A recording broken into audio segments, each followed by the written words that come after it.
Yeah. We need to.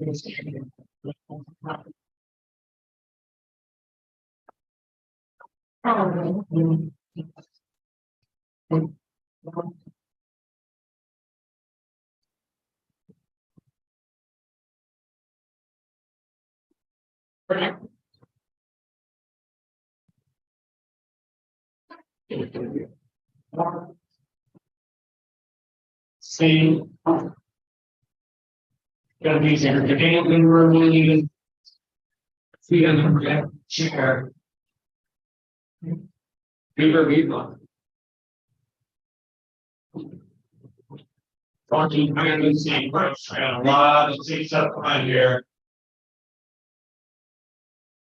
Come on in, like, man. Come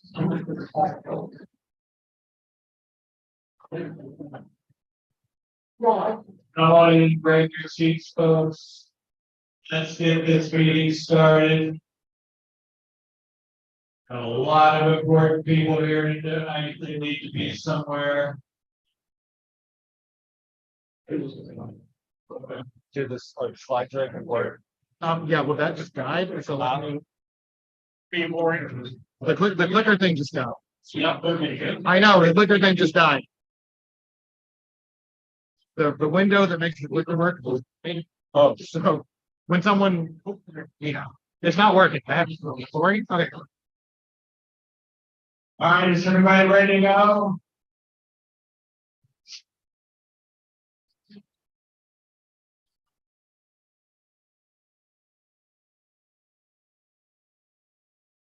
Welcome to County Democratic Committee.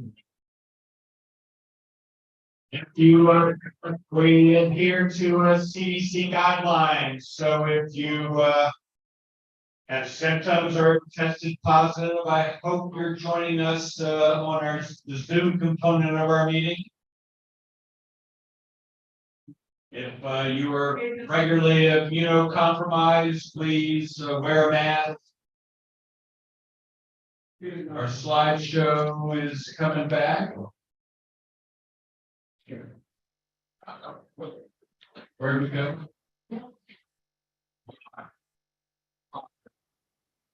We've got a really great agenda tonight. We're going to hear from 3 different candidates. We're very fortunate to have a special guest tonight, former House of Delegate member J.D. Jones.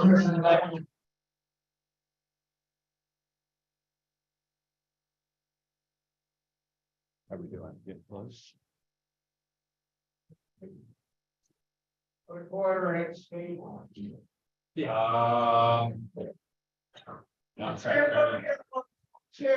And we've got some important business tonight, some voting new members onto the committee. The TV off. And I think someone shut off the TV. we're gonna, someone might be leaning up against the TV in the back room.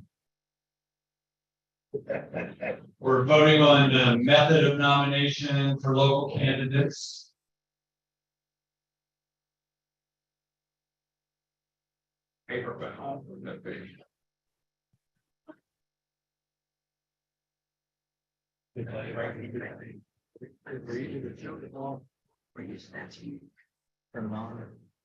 Welcome to our deputy chair, Mike.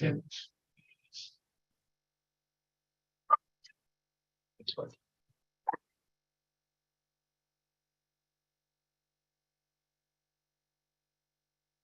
are we doing? Okay, it reset. Give me a second.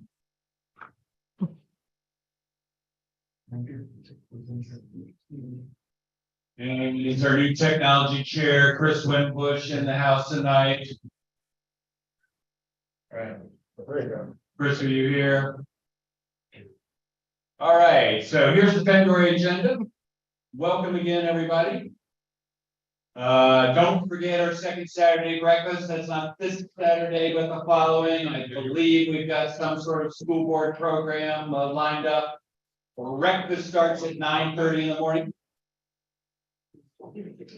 We do have some new officer appointments. We have a new technology and data chair, Chris Wimbush. Technology and data vice chair, Josh Lowry. Membership co-chair, Carrie Rivera. Was one of our joint campaign co-chairs last year, and Roosevelt Obama Society co-chair, Arlene Spinelli. Do I have a motion to approve? So moved. All those in favor? Any opposed? Believe the ayes have it. Technology team, how many people do we have on the Zoom component of the meeting at this time? 21. 21, nice. We have a quorum. Clearly, got a couple new precinct captains, Navy League, Jack Durand, and then Evan Lineberger, new area chair Metro East. Do I have a motion to approve? Yeah. Second. All those in favor? Any opposed? All right, the ayes have it. On the state, so we did these two committees are appointed by the chair, but we do have joint campaign co-chairs. Christina Diaz Torres is our elected official chair this year. Kenya Pennington, Sarah Florence, and Yet New are Kenya and Jens are over on this side of the room. Let's give them a quick round. Bet Sarah's probably here with us today. Yes, no, all right. She'll be here later, maybe. But thank you guys for standing up. It's going to be a great year for joint campaign. And we also have a director for our school board endorsement vote, Meg Flores. So I'm really excited to have Meg on board. Let's see. Yep, method of nomination. So every year. This committee is responsible for choosing the method of nomination for local Democratic candidates. In 2023, that is in 2023, that is the county board. County board, Senate District 40. House District 2 and the one. One and two, and then two of our constitutional races, the sheriff and the clerk of not clerk of the treasury, treasurer and commissioner of the revenue. Would anybody like to make a motion for method of nomination such as primary? The primary. Do we have a second? Is there a discussion? Would yes?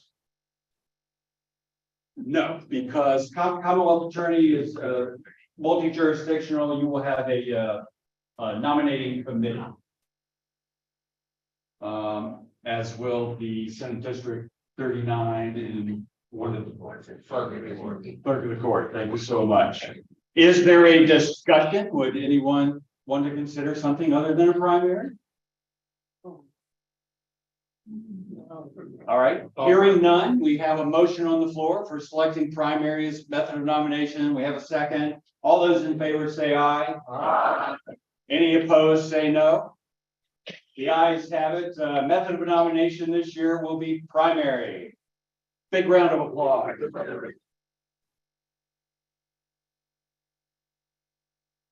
All right, we've got as I said earlier, we have a special guest tonight.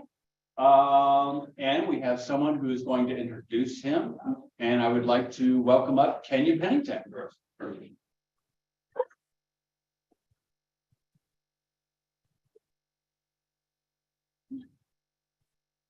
Yes, I guess so. So I'm Kenya. Wow.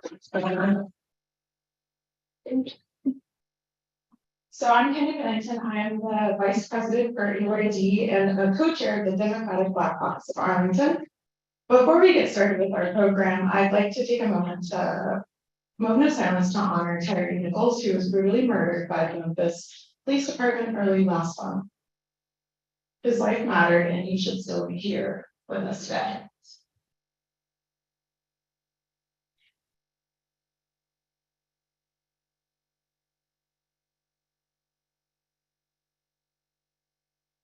Okay. So with today being the very first day of Black History Month, I'm incredibly honored to introduce our first guest, former Delegate Jay Jones. Jay was elected to the Virginia House of Delegates in 2017, representing the 89th district, and I'd like to add that he was reelected not once but twice. As a member of the House of Delegates, Jay fought to expand Medicaid, increase the minimum wage, and give teachers a voice or a raise. He also gave voice to progressive energy and environmental policies that protect our land, air, and water. He's also sponsored legislation to deconcentrate poverty in urban communities and create an earned income tax credit in Virginia. Jay currently practices law as a consumer protection attorney, advocating for those who aren't getting a fair shake. Jay and his wife Mavis reside in the Ghent section of Norfolk with their little one, Charles. Delegate Jones, thank you for joining us, and we are looking forward to sharing about Meet Our Month. Yeah.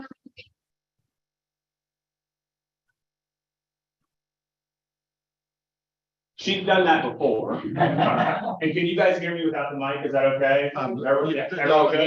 Mic is good? Okay. Well, good evening, Arlington. It is great to be with you guys. I gotta say, this is a packed room. You guys gotta give yourselves a round of applause. Before I start, thank you. So I want to say thank you to Steve Baker, who might be the best chair of a Democratic committee in the state of Virginia.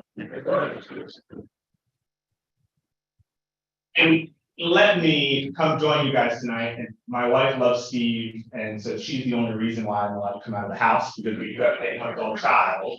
But I didn't want to miss the opportunity to join you guys this evening to talk about Meet Our Moment. I won't be long. You've got a lot of things on your agenda. If you don't know what this program is, I'm excited to tell you a little bit about it. What was not mentioned in my introduction is that I ran for Attorney General in 2021. It seems like an eternity ago. It was about a year and a half ago. After that primary, I was a little bit lost. I didn't know what to do, how I could make an impact, but I thought about all of the miles that I traveled across Virginia and all the conversations that I had with people in Southwest and the Shenandoah Valley about how we as Democrats can get back on top. And I believe after those conversations that it starts at the state and local level. We've got a lot of state and local candidates here tonight too. It takes a lot of work, so give them a round of applause for them.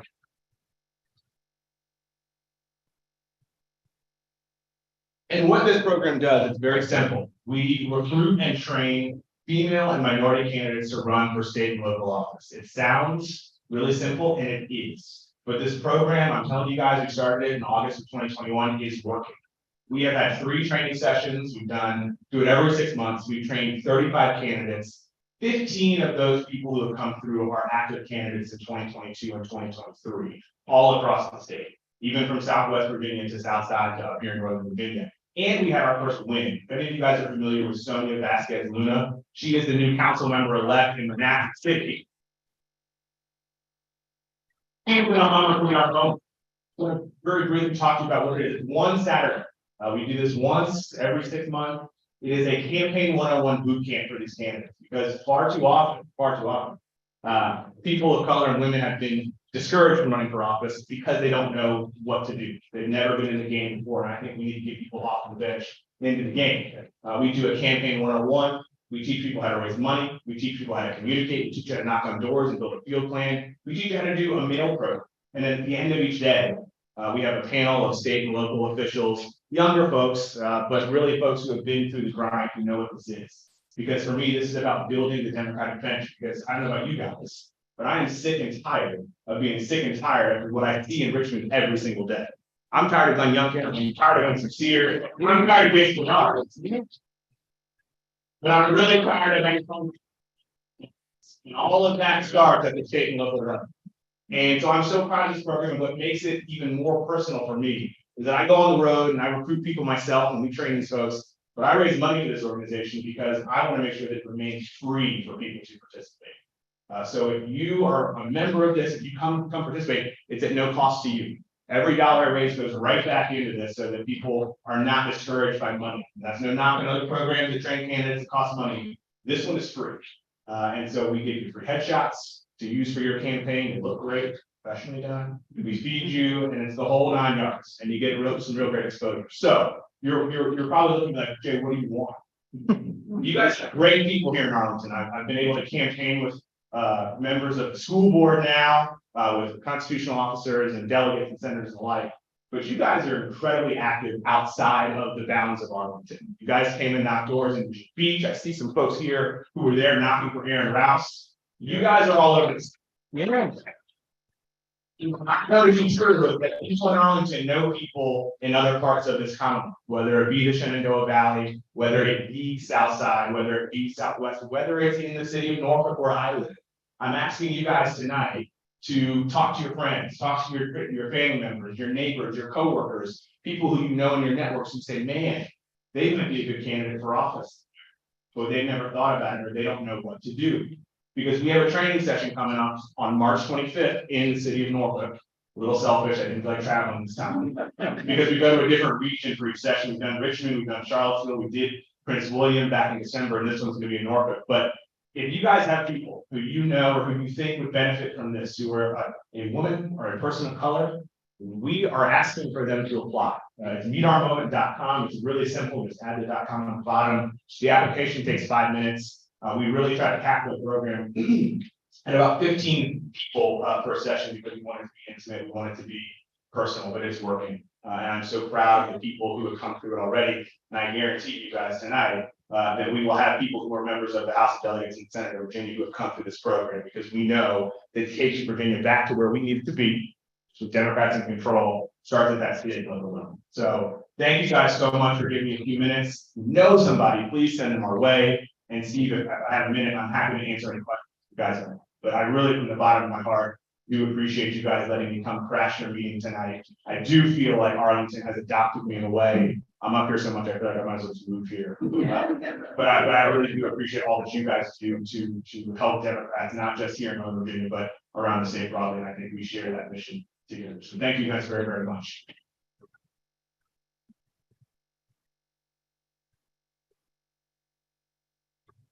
Right.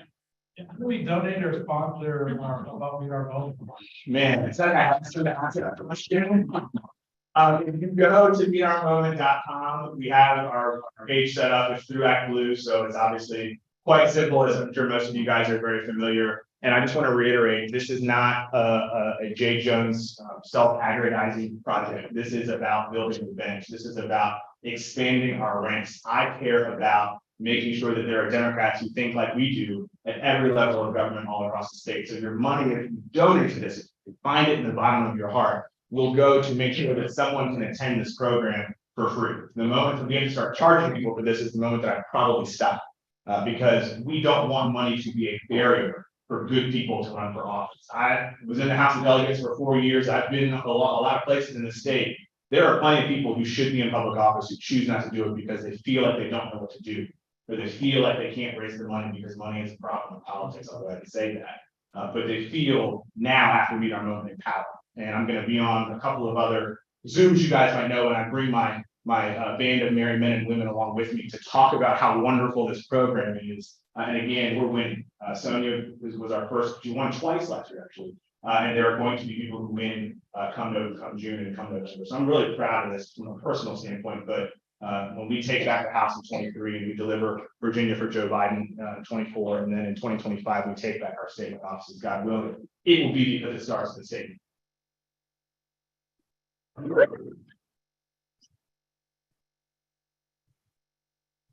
very much. Thank you, Steve. I'm going to hang around because I can't wait to hear what these candidates have to say. If you guys want to find me afterwards, I will be around. Thank you very much.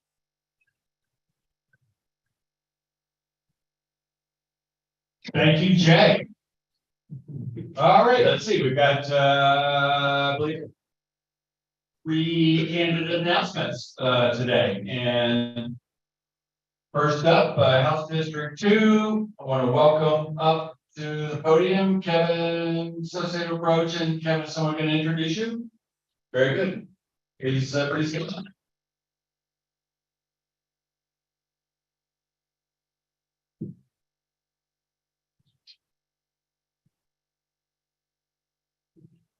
My name is Ashley Goff. I'm a resident of Arlington County and I live in the Green Valley neighborhood. This introduction of Kevin Salcedo Broach is a snippet of what makes Kevin an effective, compassionate community advocate and leader. First,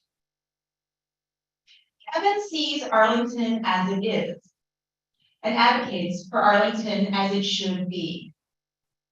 Kevin weaves together worldviews that come from the lived experience of race and ethnicity and class, kinship, gender, and queer expression.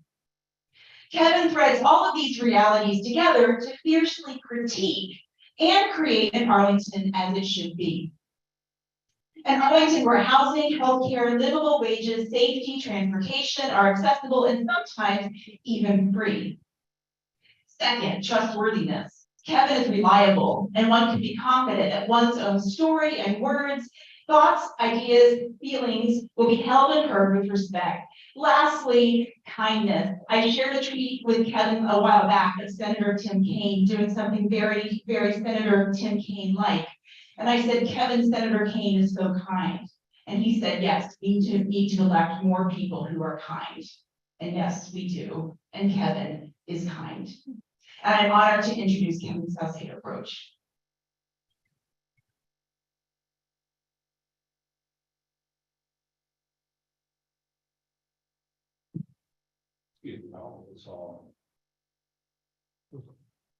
All right, good evening, everyone. My name is Kevin Salcedo Broach, and I'm thrilled to be here with you all tonight to announce my candidacy for the Virginia House of Delegates from Arlington's new 2nd District. Many of y'all already know me, whether from my work leading the Latino caucus, my years of service working on behalf of Arlingtonians in the House of Delegates with Alfonso Lopez, or even all the way back to my days organizing voters in South and Central Arlington for the Northam campaign. But for those who don't know me, the most important thing to know is that when I'm committed to a cause, I do not give up and I do not back down. That determination was forged in a crucible of adversity, which built me into the activist that I am today. I learned about that determination from my parents, two of the strongest people I have ever known. My father, an immigrant from Peru, who sold everything he had to undertake a 10-month journey to the American border, where he risked life and liberty crawling through the brush to cross into the United States and earn a piece of the American dream. And my mother, a third-generation Arlingtonian, who grew up here in poverty and tried her hardest to start her life off the right way. But when her mother died of suicide in 1992, orphaning my mother at an age younger than I am now, she fell into an insidious cycle of poverty that we continue to struggle with to this very day. I understand painfully well, just how easy it is for people to fall through the cracks in a system that frankly was not built with them in mind in the first place. And that has driven my vision for progressive politics since day one. I believe in a vision for Virginia where diabetics like my mother do not end up in the ER after being turned away from not one, not two, but 3 urgent care centers that would not accept her Virginia Medicaid. I believe in a vision for Virginia where immigrants like my father do not struggle with accessing basic services like vaccine information or small business grants because language barriers were never even taken into consideration. A Virginia where basic needs like housing are limited not by the seams of our pocketbooks, but instead bound by the limits of our compassion. A Virginia where the mentally ill have better access to health care than they do to firearms. And a Virginia where a proud bisexual Latino man like me can make history as the first openly queer person of color to be elected in Virginia state legislative history. I want to build a vision of progressive action and organizing in Virginia that centers the needs of the most vulnerable and dispossessed residents of our community first and foremost. That is why I'm running, and I would be honored if you would give me your consideration. I thank you all for the opportunity to introduce myself tonight, and I look forward to getting the chance to meeting so many of you over the next several months. Thank you. Good night.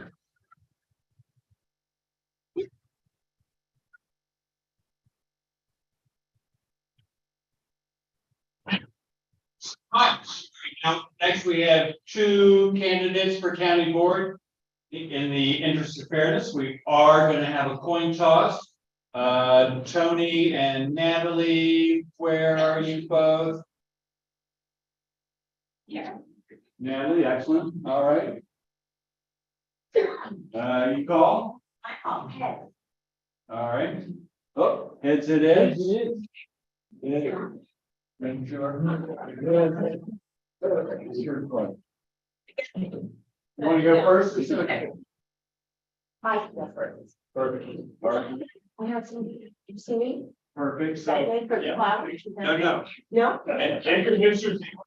I do.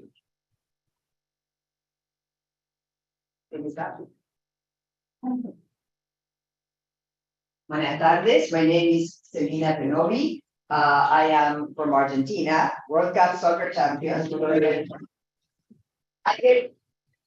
Okay, so I am, Arlington is my home for 25 years. I met Natalie when our children were attending WNA High School.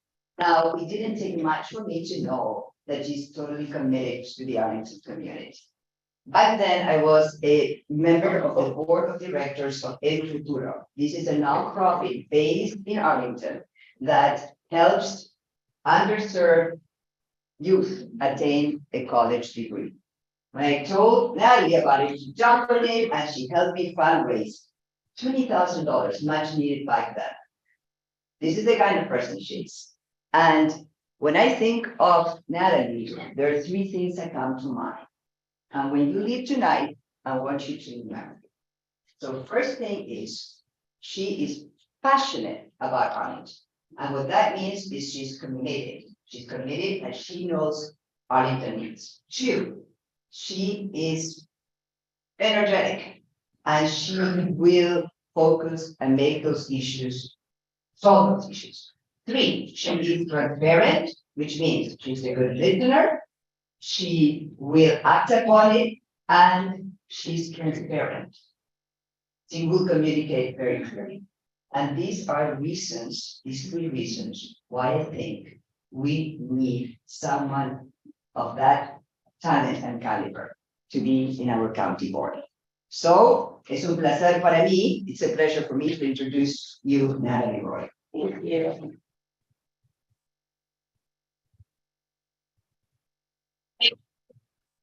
And for your kind words, and good evening, everyone. Good evening. My name is Natalie Roy, and I'm excited to announce in front of this esteemed group that I'm running in the Democratic primary for a spot on the Arlington County Board. It's an honor to be among such an outstanding field of candidates. I think many of them are here. Here's why I believe I would be a great choice for county board. I've served in the county in a variety of volunteer capacities, and this is the first time I've run for office. Here, I'm a well-seasoned community activist, having lived in Arlington's Lion Park neighborhood for 32 years. My community activities have expanded a wide range of things, including leading my neighborhood civic association, serving as a PTA president, being a member of the Arlington Sports Commission and the county's complete vaccination committee, protesting a gun store in my neighborhood, working with others to get speed limit reduced on Perkins Drive, which is a big deal, to actively raising funds to renovate Lion Park's historic community center to ensure, among other things, it is ADA compliant. Prior to launching my bicycle and real estate career, I worked as an environmental professional and activist, working for nonprofit groups and state and local governments on a variety of issues, including pollution prevention, clean water, solid waste management, and handgun control. I have the requisite experience and deep community roots to hit the ground running on day one. What kind of board member will I be? Well, number one, I'm going to be transparent. I'm nothing if I'm not transparent. Two, I will communicate with everyone. Sharing ideas is invaluable, helps us grow, and only makes us better. And number three, I will focus on constituent services. The core role of a county board member is to make sure Arlington continues to deliver excellent services to its residents. I will make that a focus of my tenure. I am passionate about Arlington. Selena's right. This is a great place. I love it here. Live, to work, and to play. We have big issues in front of us, including promoting housing, affordability and diversity, reducing our contribution to climate change, and improving our transportation systems. I believe I have the commitment and the energy and the experience to help us meet those challenges. Thank you for the opportunity to officially launch my campaign today. I look forward to meeting all of you during the primary process. Thank you very much.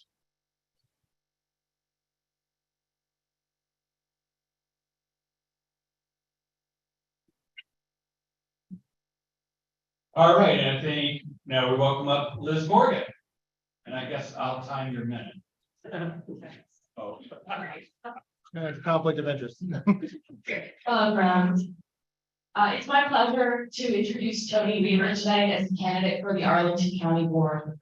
I met Tony when he came to the January 22 Arlington Dems reorganization meeting that we held outside on that patio. He came as a newcomer to that meeting and asked how he could get involved.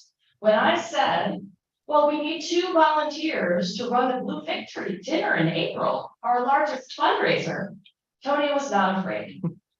He co-chaired the event and led us to double our revenue from 2021. Tony has had many civic leadership roles in the county, but he is happy to help with any task, large or small, to further the Democratic cause. Whether it's getting signs printed or running the Zoom for our monthly committee meetings, if you need support, Tony will say yes. Tony is incredibly capable at everything he takes on, and his energy and can-do attitude are contagious. I am proud to introduce Tony Weaver, worthy of your vote for the Arlington County Board.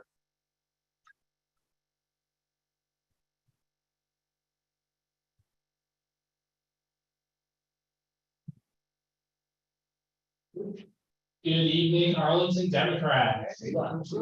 My name is Tony Weaver, and I'm candidate for Arlington County Board. Today, I'm going to tell you a little bit about my background, experience, and policy priorities that will help improve Arlington and benefit the board. I grew up in Northern Virginia. I got my master's in business at UVA, and then went out and worked in Silicon Valley at a tech company. From there, I went on to found a medical device startup in Memphis, Tennessee. And following a successful exit, came back to Northern Virginia, to Arlington, to help grow my family business as a founding partner, and have been doing that for the last 10 years. In that time, we've been able to triple the size of the organization. As a successful business owner and employer here in the county, I feel it is my responsibility to give back to the community. I've served as the president of the Arlington Rotary Club, helping to improve education and reduce homelessness and food insecurity here in the county. I'm a commissioner on the Fiscal Affairs Advisory Commission, where I help advise the county board on budgetary and financial issues. And I'm a member of the board of directors for the Committee 100, where I help create a nonpartisan forum where problems in the community can be raised and addressed. On the one hand, I feel it is incredibly important to hear the ideas and viewpoints from a wide range of folks. On the other hand, there's a reason I'm a Democrat. Democrats historically have helped improve the lives of the most vulnerable members of our community. From the big to the small, from Barack Obama implementing the Affordable Care Act, bringing health insurance to millions of Americans, to the volunteer bagging potatoes at AFAC. These folks are the heroes. These folks are the Democrats. These are the folks who need leading the way in Arlington. In the years to come, we have to solve our missing middle problem. We need to implement a smart strategy that will help add inventory and reduce the cost of homes in the United States, and in Arlington specifically. Environmental sustainability. Arlington County should adopt electric buses and lead the way, setting an example for municipalities nationwide. Economic development. Between rising costs and commercial vacancy rates, the county will soon be facing budgetary gaps. We need to work with small business and university partners to help raise revenues and fill office space. My name is Tony Weaver. I got a strong plan for Arlington and the experience to make it happen. I'm a Charlie Conrad Democrat, and I ask you to vote for county board. Thank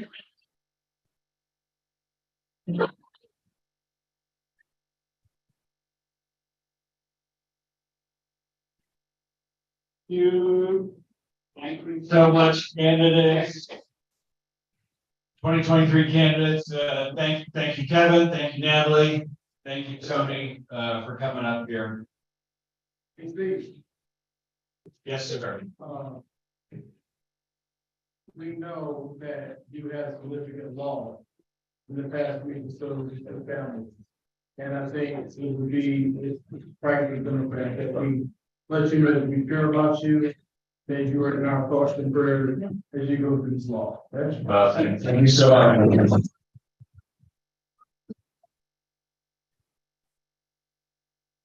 Thank you so much. I've learned a lot from my dad, and I'm very grateful that I had the last 2 decades to have many wonderful experiences with him that I will carry forever. And it's spent the last couple weeks in Winchester helping him and going to visit him, and no place I'd rather be than back here with my Democratic family. So grateful to be back home and seeing you guys as well. All right, so let's see, where are we going? All right. I do want to give a quick pitch, because I have a note here, that we want to please do an ROS membership pitch. Roosevelt Obama Society is our sustaining donor program. How many people in the room are members of the Roosevelt Obama Society? Yeah, thank you, everyone. A lot of hands went up, but a lot of hands didn't. And I would guess that there are a lot of people in the room that don't know what the Roosevelt Obama Society is. It's at least half of our operating budget. It's our sustaining donor program. You can join for as little as $15 a month. It goes to pay for our office space. It goes to pay for some of the ongoing expenses, the web hosting, and the various expenses that we incur each and every month. So if you're not a member, you can go to our website and click donate and find the Roosevelt Obama link. We encourage anyone who's not currently a member to please join, because that's the money that keeps this engine running. Thanks so much for that. Many of you may be aware that there's some housing policy that has been on the table for several years now. My dear friend Eric Gutshaw was the first one that I recall talking about missing middle housing. And we're in a place now where the county has advertised a specific set of ideas. And I thought it would be beneficial to the folks in this room and to the community if we had our county board chair, Christian Dorsey, come up and describe to us the basics of that policy. Thank you.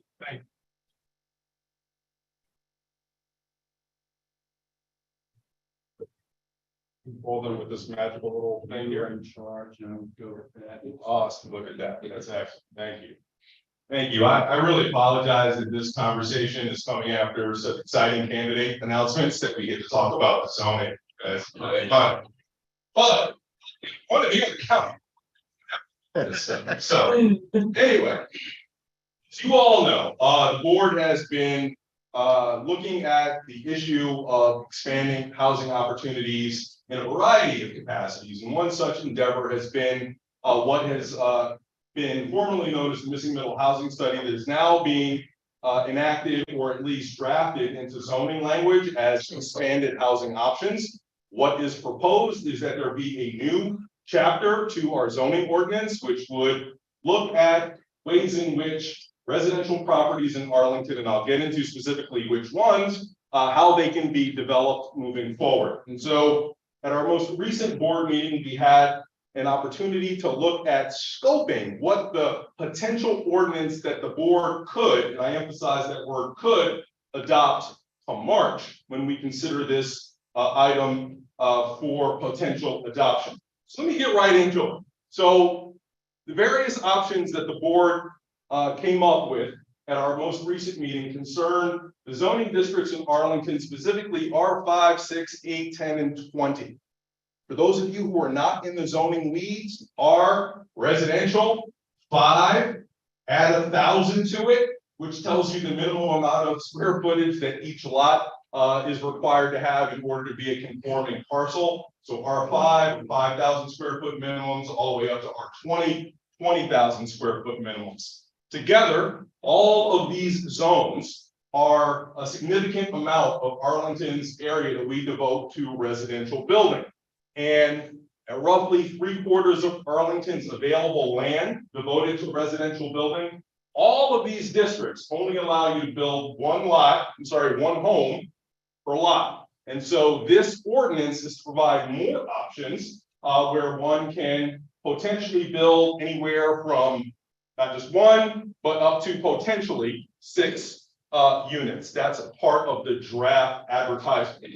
So what I'm going to do is walk you through what the board has put on the table for potential adoption in March. This is not an opportunity for me to issue some viewpoint perspectives on this. This is really to make sure everyone in here, at least, who has not followed this for the entirety of the last 3 years, maybe knows a little bit more about it than they did before. But certainly I'm open to any of your questions. So generally, it's covering a lot of Arlington's residential land. There are a few exceptions. Generally, those are exceptions within certain areas of our county that have different planning guidance and different planning expectations that have been attached to them.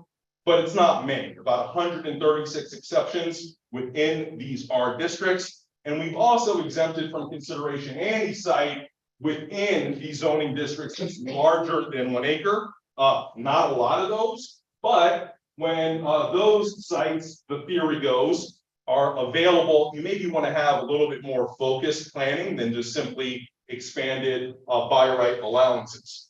So that is where it's applicable. What could happen on these sites? Again, at one point, we're just looking at up to 8 units. Our advertisement has been narrowed so that there can be a maximum of 6 units per site, but I'll get into that because that's also conditional on some other options that are up for us to consider. What are these types that we're talking about? In our terminology, a duplex is a unit with a unit on top. That's a duplex. Then we also have a semi-attached building. So, house next to each other. Some people also call those duplexes, but semi-attached duplex. Then you can also have multiplex units that contain anywhere from 3, again, up to a maximum of 6 units. So that's what we're talking about. We're also looking at a townhouse cluster option, which would include 3 side-by-side units, but formed as a townhouse with the opportunity to subdivide each of those into their own parcel so that they could be sold on a fee simple basis, just like any other house. Okay, here's where it gets a little complicated. Digest this table because there will be a quiz. Yeah. We have many options for minimum site area, which would apply to each of the zoning districts. And I won't go through each of them, but they range kind of from, all right, we take the minimum requirements for site area for each district and whatever fits, you can do it. That's one option. And then we have a variety of other ones that are a little bit more nuanced that provide tiers whereby certain number of units require additional amount of minimum site area within those zoning districts. You don't need to memorize this table, but understand that basically the board will be able to consider a variety of options that look at various tiering strategies, including some that allow more units, the more proximate they are to transit. But of course, because we like to do things difficultly, there's 2 definitions of what is transit proximate within these options. So I still have to figure that out over the next 2 months. All right, next. We also have a few options to look at how we treat these potential new housing options compared to existing entitled single family buildings. And there is an option to basically treat them exactly the same. So no differences between single family homes and potential expanded housing options. So that is a baseline. It's not reflected here. But then there are other options that we could entertain, which includes, that's option 4A, which is basically the same. And then option 4B, which provides some different ability to get more building area, more bulk to the building, if there are no porches or, things that are typically not a part of a non-single family home development. So the board will consider which of these to adopt as part of it. Then there's parking, which I think after minimum site area is probably the piece of this that has gotten the most conversation. And we have a variety of parking options. They range from treat these expanded housing option types, the same as you do single family buildings by requiring 1 space per unit, or you can have different standards that go as low as half space per unit, depending on transit proximity, or also have an option that's under consideration for no minimums at all as it relates to this zoning, to these housing types. Trees.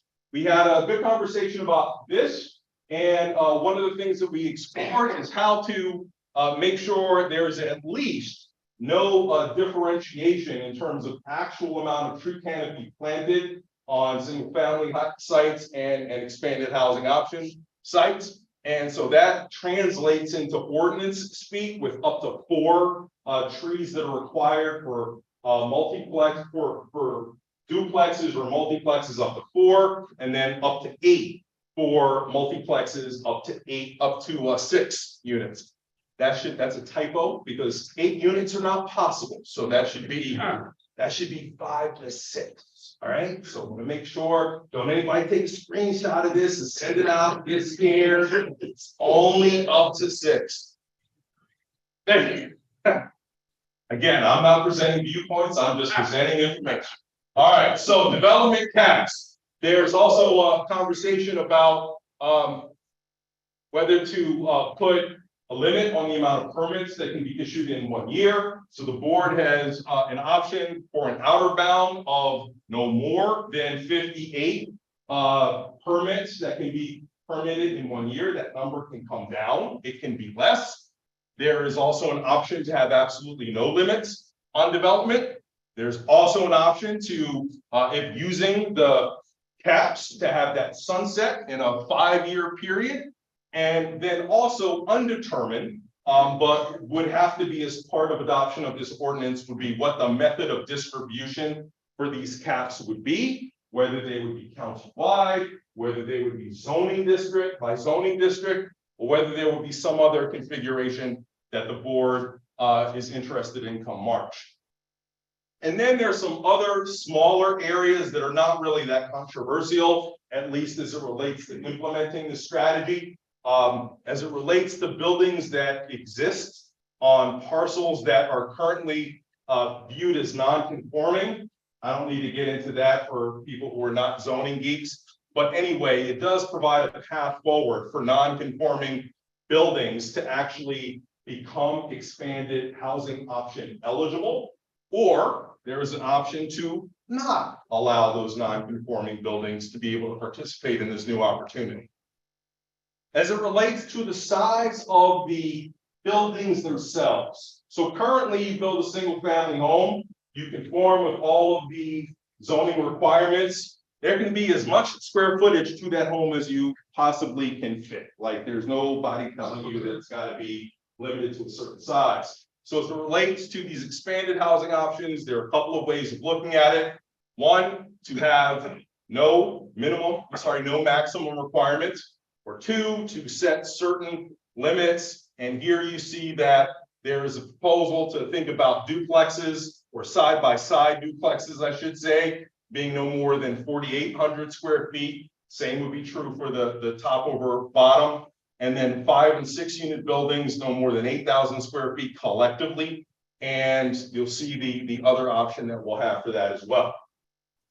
And as it relates to accessory dwellings, so some years ago, earlier in the 2000s, the board allowed accessory dwellings. Something that was similar, at least in terms of community process and concern to our current conversation. And we have an option where you could not have accessory dwellings as part of EHOs. Or there's also an option that you could, as long as it's on the interior of a semi-detached dwelling, or if an existing ADU is in place, that you can actually have a main building that converts to an EHO. So that will be an option to consider. I promise the 12 it's the last option. So now, with this, before I go to this slide, within these 12 kind of issue areas, we have about 26, 27, I think, different options that will be under consideration. And how they fit together will be the subject of community conversation over the next two months. So I hope that you digest this. I hope that you will formulate what your own perspectives are, and certainly let us know what you like, not only with individual elements of these options, but really how they work and interact together. But you know, even though we've talked about missing middle for a long, long time, my people, that housing strategy is a lot more than this. Not only in terms of attention, but also in terms of bang for the buck, yield. You know, as we think about what missing middle could potentially produce over the next 10 years, even the most bullish assumptions don't come anywhere close to approximating what the board can approve with a significant site plan review in any given month. In fact, month of January, we approved down in the Crystal City area about 1,500 units in new development.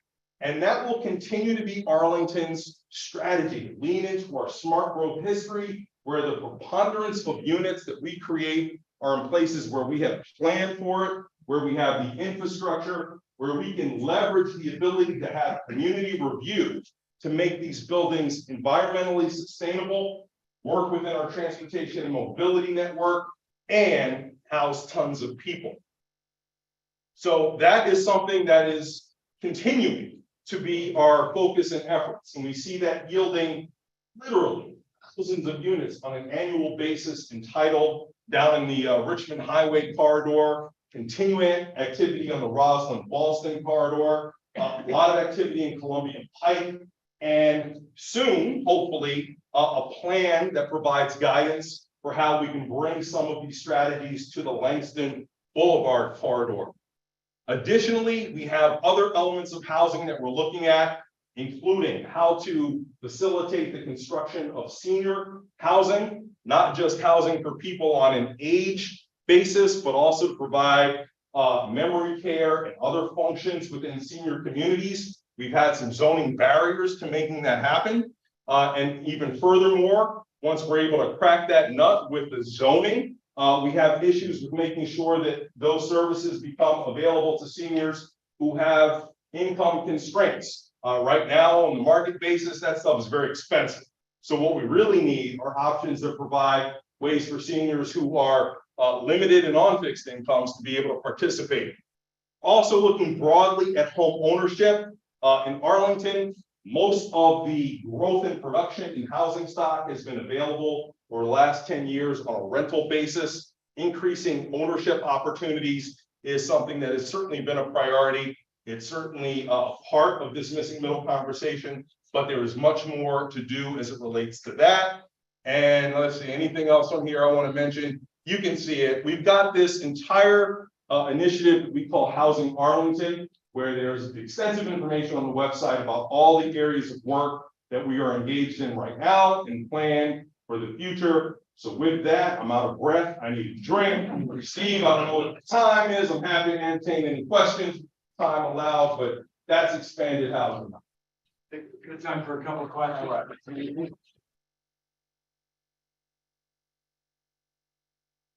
Only in Arlington, only on Democrats could you get applause for the zoning conversation. Yes. Quick question, actually, a quick question. All right. How much demand do you think, or how many areas or how many buildings do you think would be built as a result of these policies that really like to go on? Right. And it's not like it used to be when you went to buy a Chevy. It's a perfect question. I think a couple things. One, so the question is, how many do we think would actually be built as a result of this? I think there's two ways of looking at this. If there's the cap, obviously we know what the upper limit is. But if we assume no cap, how much would actually happen if we did nothing to sort of limit the outcome? History tells us not a lot at first.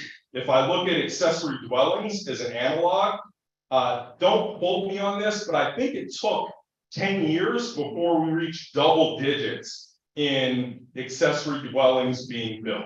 That has accelerated a bit when we loosened some of the barriers, but still, it's not a significant amount of construction in Arlington with these accessory dwellings. Now, this is not directly analogous. I think we will see more, but also remember, these are not housing types which have been permitted to be built in Arlington in a long time. So we don't have people in the market in the building market who are used to delivering this kind of product. So it'll take some time for them to be able to come up with things that people are actually interested in. So I think that the analysis and study that accompanied some of the work that we did before, which looked at potentially 21 kind of built from the ground projects per year with an unknown number of conversions, but we estimate would roughly be about the same amount. So in the 40, 45 per year range, that would be my best guess as to what we would likely see. Okay, how many actual units are required? So if you figure 45 projects, and let's just say I'm doing back of the envelope math, half of the distribution of that was duplexes, and then half was other stuff up to 6, you'd probably be looking at no more than 100 actual units per year. Christian, I think we're gonna. You direct, I'll just answer. Rather than direct homeowners. What provisions are built in around affordability and, kind of like maintaining mixed income? Because a lot of new developments are basically saying, well, River Place is affordable, and so that's going to count as our affordable units, which is completely BS for a variety of reasons, especially these of all the land use. So what is being hard baked in to make sure that there is some manner of, affordable housing provisions for a 6-plex built on a street to be rental units? Yeah, unfortunately, and did everyone hear that question? Are there baked in requirements for affordability, particularly as you think about multiplexes up to 6? And there are none. Let me tell you briefly why. It's not because we don't want to, it's because one, we don't have enabling authority from the state to do that with by right zoning allowances, because in order to have those levels of requirement, you have to allow them to achieve a certain level of density. And the goal, the premise of this entire process was not to change levels of density in areas that have long been thought to be our low density areas. So even with these changes, they will remain low density. In order to require levels of affordability commitment, they would have to exceed a level that would take them beyond the low density range. And so we would be talking about essentially a lot more than even the 8 units that were on the table before. So with that, there are no guarantees for affordability. And again, without presenting viewpoint, this program, if you will, is about choice and supply. And that, if I say more, I'll break my promise to get it to viewpoint, so I'll stop. You got a question? Do height restrictions come in play in your calculations at all? Height restrictions, the height restrictions are the same as they are for single family zoning of 35 feet, no changes. And that's also true for the setbacks. That's also true for the other basic zoning requirements. So basically think the same box that's permitted now, be the same box permitted for these housing types that could be anywhere from 2 to 6. Christian, you mentioned a lot of options during your. I did, yeah. And there will be community conversation over the next 2 months. Who gets to decide what option is put into place? State county board, and when do you decide? When is this going to be on your meeting? At the end of March? At the end of March, but sort of the third Saturday in March, whatever date that is, my colleagues can remind me, but that's when the board will decide. And you get to put the options in. Yep, we're gonna put all the options together into a coherent zoning chapter. We're gonna go here, Yep. we're gonna go to Brian, and then we're gonna go to this gentleman, and we're gonna wrap it up. All right, sounds good. Going to be in the next 2 months? Same ways that you can engage with the board, write us a letter, come to Open Door Mondays. If you want to organize meetings with stakeholders, affinity groups in the community, happy to come to those. So it's the same stuff. There's not going to be anything different now that we're in this stage. You know, I think that we've done a lot differently to expand and include people in this conversation over the last 3 years. As we get to this stage, which is about, you know, perfecting the zoning ordinance. We just want to encourage people, use all the channels that we give you all the time, which means meeting with a board member potentially every week without making an appointment. Just literally sending us an email and saying, you know, we want to talk about this, or, you know, doing the work of organizing groups of similar minded or people who are just want to provide input. We're happy to come to you as well. Of course. Can't remember where you went. So. Right. All right, yes, right. So how does work that analysis evaluate whether?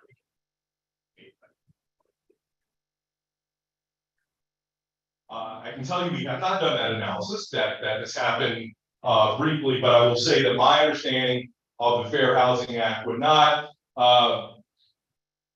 the action would not be a violation, since the eightplex was a consideration, was a proposal, was not an actual entitlement. So I do not believe that it would meet those merits. I'm not an attorney, so I can't say that definitively, but that does not mean that people can't have opinions about the removal of the eightplex. So, you know.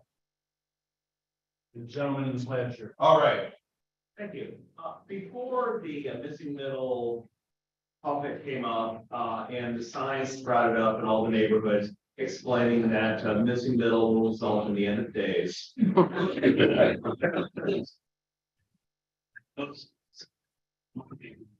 Were the ones that leak out of character in the neighborhood. Yeah. You have a whole series of colonials with a certain footprint, and then you get the Mega Mansion, whose front doorway is basically on the sidewalk. And from side to side and back, pretty much covers up all the land.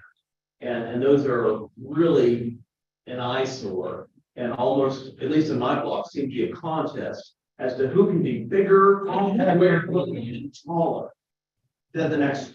Is there any chance of having some type of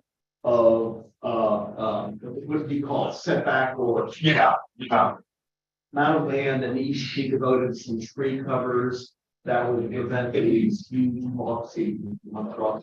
Thank you for that. So seems like that's a popular issue. You know, what you're describing generally, our shorthand for it is lot coverage. And so one of the things that I think a majority of the board, maybe even everyone on the board, has signaled to our planning commission, our planning division and staff, is that the next big body of work that we want to take on is lot coverage overall.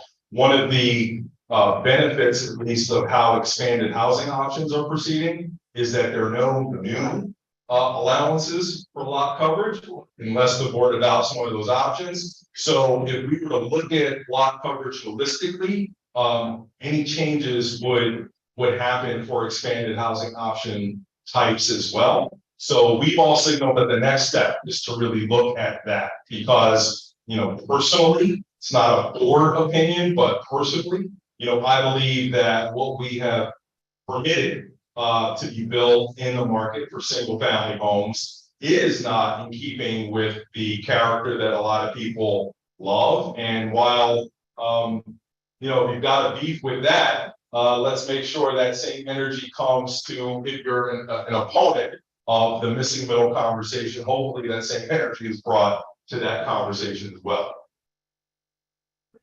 Thank you. Follow up on that. There's nothing you can do to your home. If you're gonna build up, that's gonna be higher. So there's no way to control it being, like height, if you have 2 or 3, one on top of the other, to your point, I don't see. You can control it the same way you control it now, it's a height limit. So, that it, okay, thank you all, thank you.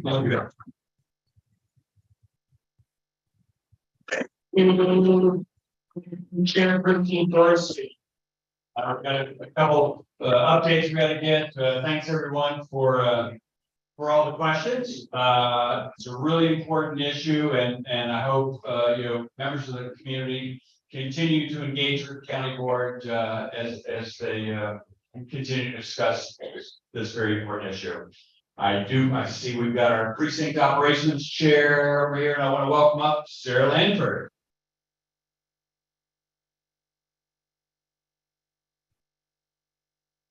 Thank you, everyone. I'm gonna keep it brief. I know there's some differences of opinions on the middle, but I think one thing we can agree on in this room is that come November, we will be sweeping all 13 offices that are on the ballot in Arlington to make it some laws for that. Thank you so much. The way we do that is with our precinct captains, and I'm really excited. I think I see tons of precinct captains here tonight. Makes me really excited. I see our new precinct captain in Nate Ely, our new Metro East area chair, and a bunch of familiar faces. So I'm glad y'all are here. Keep it brief. We will have our first precinct captain training of the year on the dates that you see on the screen. I sent registration links in email just on Sunday, or Monday, yesterday, whatever day it is. So make sure you check those out. I highly encourage you to attend, but we will be sending a recording to everyone if you can't attend one of these days live. These will be followed by another training in March so that we can go over redistricting and the impacts that will have on the work we're doing to organize in our precincts. So with that, that's all I have for you tonight. But if you are new here and I see a lot of new faces and you are eager to get involved, please find me. I'm in this purple sweater for a reason. And we'd love to have you to help us sweep those 13 offices in November. Thank you. Thank you, Sarah. Precinct ops is the most important work we do to reach out and talk to voters. But also important, I want to welcome up our outreach and visibility folks, Sangita Rao.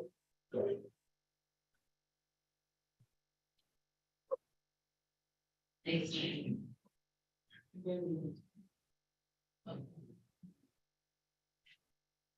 Okay, as you all know, these are our caucuses and groups, so if you're interested in joining the caucus, please take a look at the Arlington website, under community, I believe.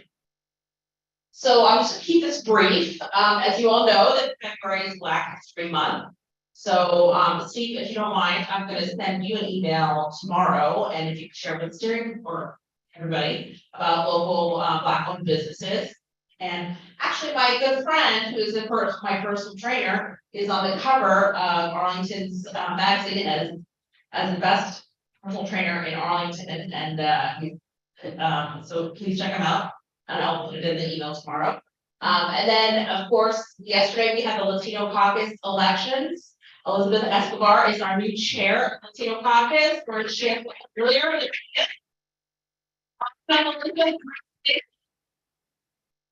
And then Luisa Balastar is our vice chair. She's here.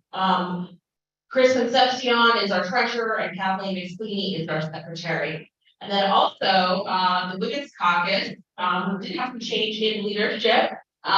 Brittany George and Sarah Florence are our new co-chairs.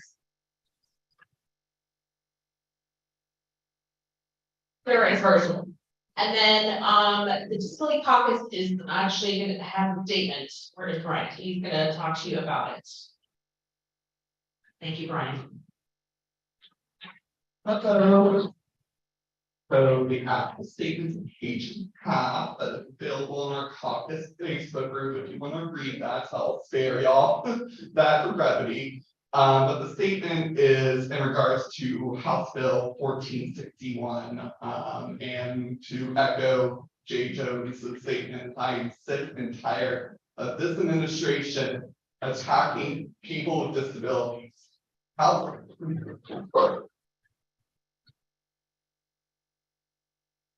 House Bill 1461 would implement a one-strike policy for violent behavior in the classroom and a three-strike policy for non-violent disruptions, and would also take away behavior management policy rights from local school districts and give it to the State Department of Education.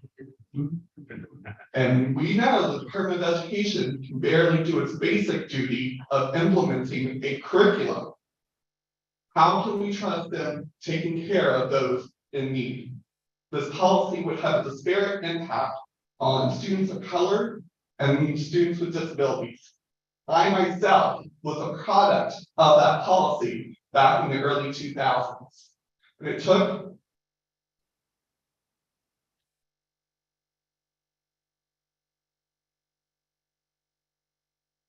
my father to come to class one day a week to ensure that the impacts did not impact me personally. Unfortunately, a lot of children who were in my cohort did not have that privilege. And this policy, if implemented, would bring back the education of yesteryears. And Chair Lee of the House Subcommittee on Pre-K through 12 Education said it's time to go back to the good old days. I can tell you this, Chair Adley, as long as the Democrats are in the state and as long as I'm in my position, we will not go back to those good old days. We will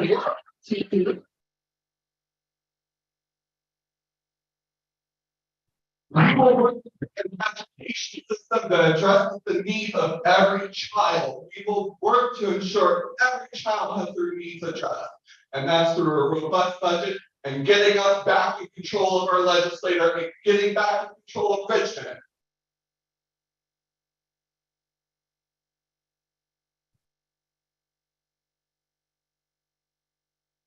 And since I'm here, I am gonna plug my pockets.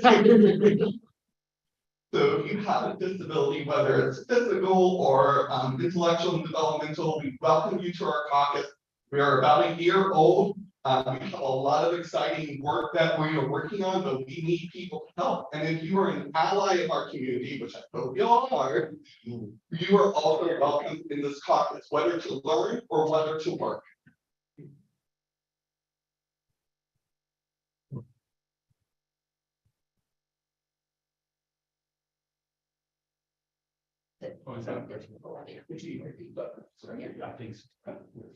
Wow, let's give a big round of applause.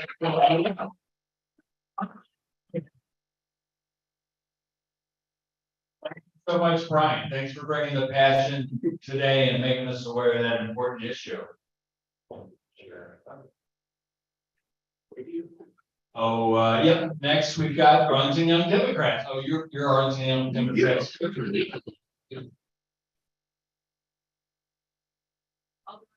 I'll go first.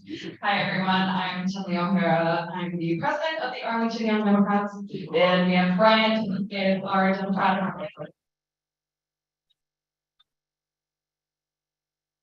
So first off, first flag. We also wrote a statement regarding Tyree Nichols, and we are just as appalled and enraged by his brutal killing.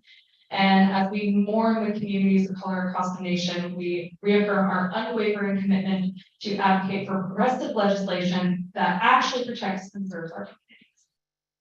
And next up, we have our January update. I will pass over to Brian now to give the rest of our report. Alrighty, so January started off pretty slow. Well, relax. I'll say relax. We had our AYPU New Year happy hour. We recruited some members, and they have been attending some of our events after that. So we're excited for that. We had our AYP leadership retreat where we came together and formulate our plan from now until December. And then we had our conference reorganization in AYD. And AYD, we do our caucus like issues only. We don't have any identities. Sorry. issue. So we had that reorganization to determine what our future, what next year will look like for our caucuses. And then we have some upcoming events. If any young Dems is interested in being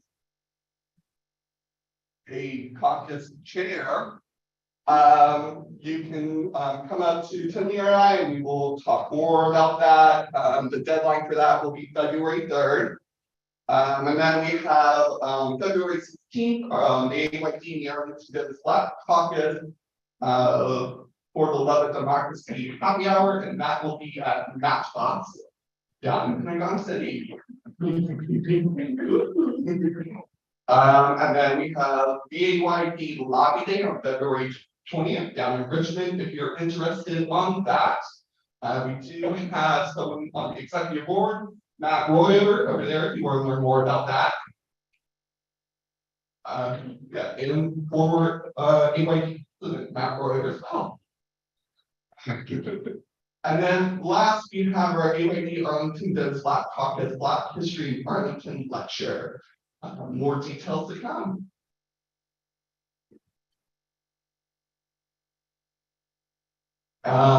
And towards the end of last year, we had our election for AYD awards. Here are some of our award winners. We got Yen. Yes, over there. Yen AYD Newcomer of the Year for the AYD Community Service Award. We have the one and only King of Pennington. And then we have AYD Campaigner of the Year for the second time in a row. Third, Mark Roland.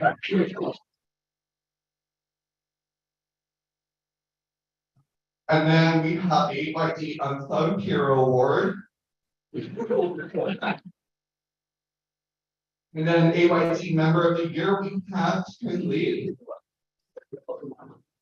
And then for the Warren J. Stumbog Award, I have a description on my phone, was not prepared. My apologies. The Stumbog Outstanding Democrat Year Award for significant contributions and outstanding dedication to the Democratic Party. We have selected County Board Member Matt P. Franti for this year's.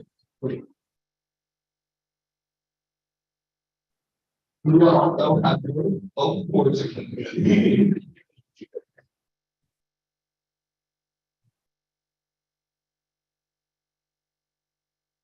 So if you were a young Dem, which we define under the age of 35? Yes, under 38. 36. So if you are a young Dem in that age bracket or know the young Dem, we would be glad to have you as a part of our organization. Also, one last thing, we are making some Valentines back there. Oh, did you already mention that? No.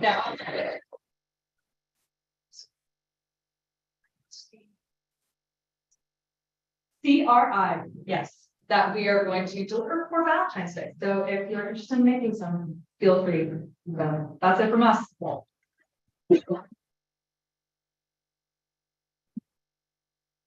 Thank you, Arlington Young Democrats. What a great group. Let's give it up for Arlington Young Democrats. Last but never least, I want to welcome up Arlington's hardest working group beyond Arlington, as they're working all over the state. Richard, come on up, tell us what's going on. All right, thanks a lot, Steve. Keeping us free in 23. So, we started off the year in a really great fashion, and I want to thank everybody who went down to Virginia Beach or who made calls to elect Aaron Rouse to the state senate. We now have a 22-18 Democratic majority.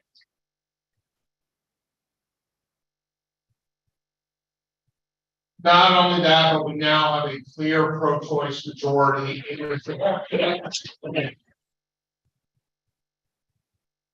And we've seen that in action already, killing Governor Youngkin's schemes. So thank you very much.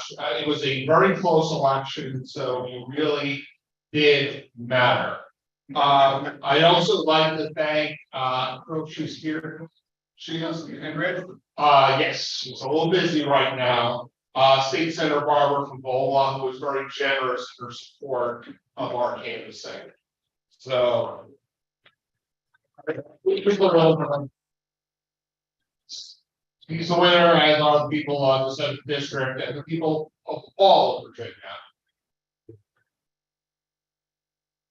So this is the our big activity right now. That is Wisconsin State Supreme Court. As you see here, Politico has called it the most important election nobody's ever heard of. New York Times.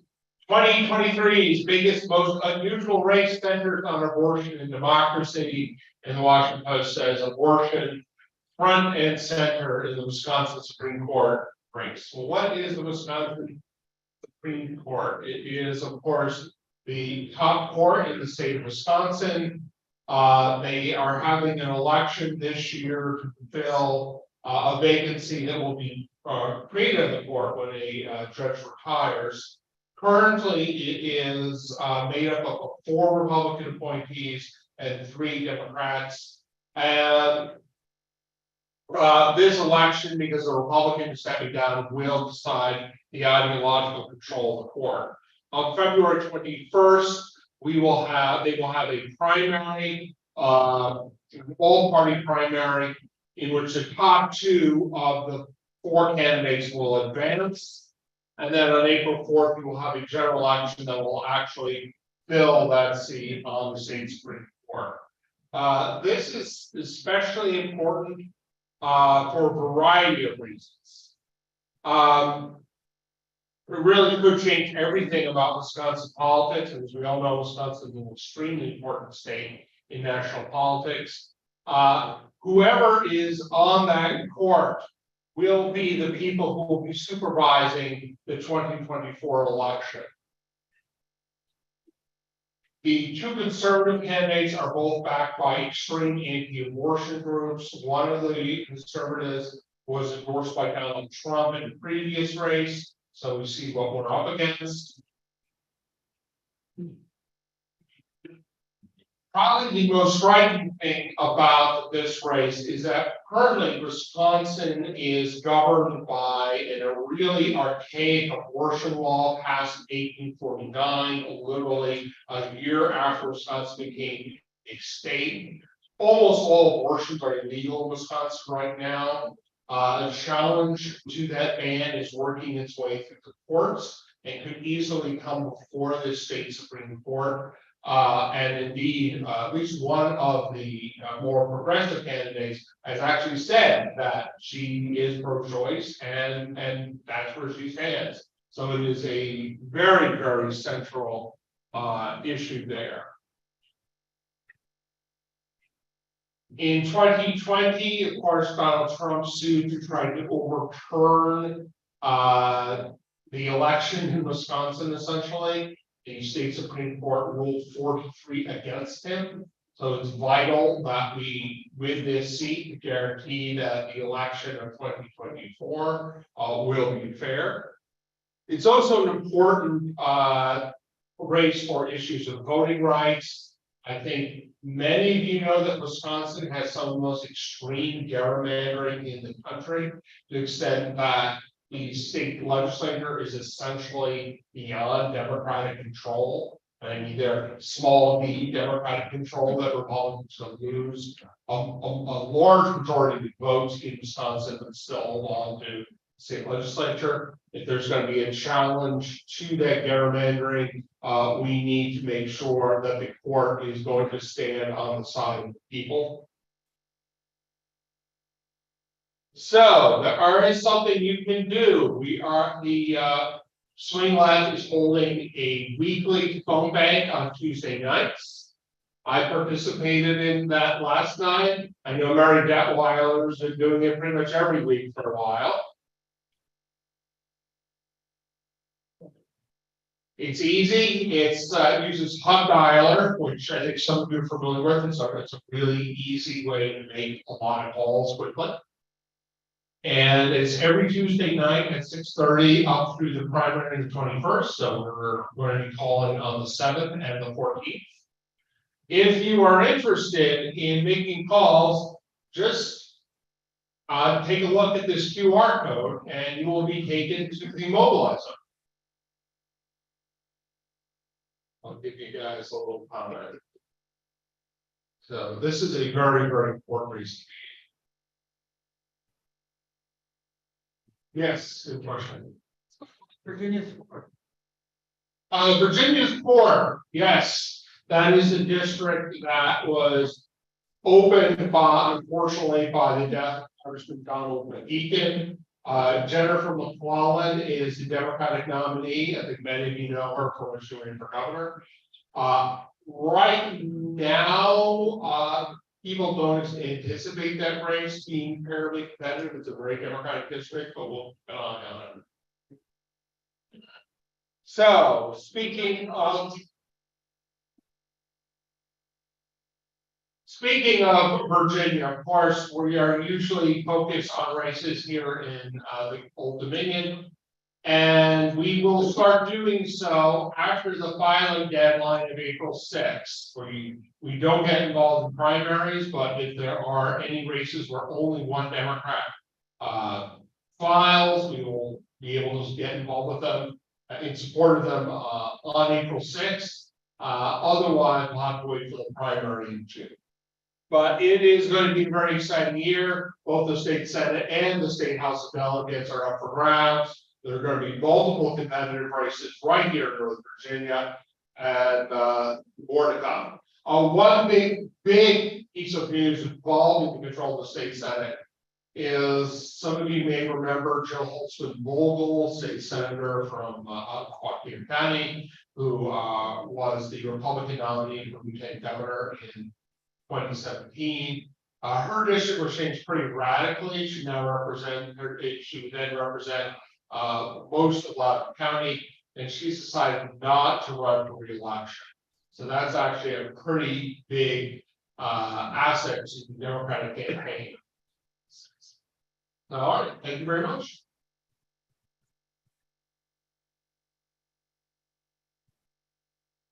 Thank you so much, Richard. A lot of work to do. Thanks everyone for being here tonight. Let's see if are we done? We must be. Thanks for being here tonight. They closed the garage at 8:45. So be sure to stand around and mix and mingle, but get your cars out of the garage before I close it down. Thanks everyone for being here again.